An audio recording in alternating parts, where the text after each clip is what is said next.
વડોદરા મહાનગરપાલિકા તંત્ર અને વડોદરાના મેયરની નિષ્ફળ કામગીરી બદલ તેમના રાજીનામાની માંગ સાથે સામાજિક આગેવાન દ્વારા ભાજપ શહેર પ્રમુખ અને મ્યુનિસિપલ કમિશનરને રજૂઆત કરવામાં આવી।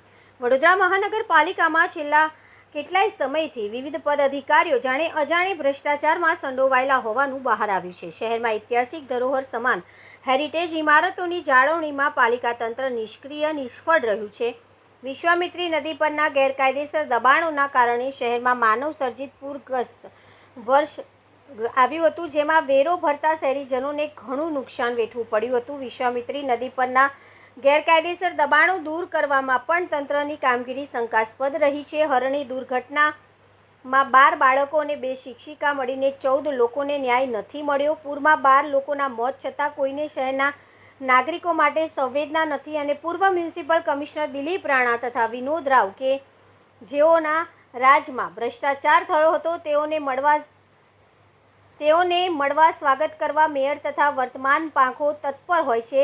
ગત વર્ષે અગમચેતીના દાખવતા માનવ સર્જિત પૂર આવ્યું હતું। ત્રીજા અને સેવા સદનના ચોથા વર્ગનું શોષણ કરવામાં આવે છે। શહેરના ટ્રાફિક પોલીસ અને સેવા સદન વચ્ચે સંકલનના અભાવે લોકો ભોગવી રહ્યા છે।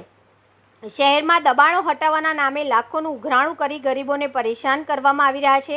ખોટી રજા ચિઠ્ઠી પાસ કરી બિલ્ડરો સાથે સાઠગાંઠ કરી ભ્રષ્ટાચાર આચરવામાં આવી રહ્યો છે તેવા આક્ષેપો સાથે સામાજિક આગેવાન જાગૃત નાગરિક મહેન્દ્રસિંહ રાઠોડ દ્વારા શહેરના ભાજપ પ્રમુખ ડોક્ટર જયપ્રકાશ સોની તથા મ્યુનિસિપલ કમિશનરને ફોટોગ્રાફ્સ પુરાવો સાથે આવેદનપત્ર આપી મેયર તથા વર્તમાન બોડીના રાજીનામાની માંગ કરી છે।